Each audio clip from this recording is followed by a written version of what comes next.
You ask Tiger to solve. This deals with linear equations with one unknown. The final result is b equals -4/7. Let's solve it step by step. Simplify the expression.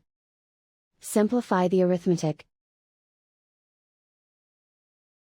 Expand the parentheses. Group like terms. Group the coefficients. Convert the integer into a fraction. Combine the fractions.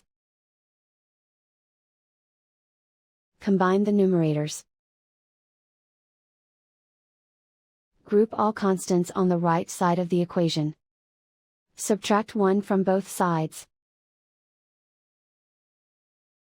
Simplify the arithmetic.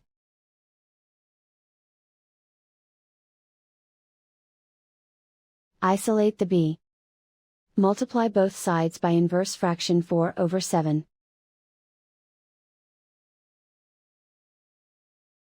Group like terms.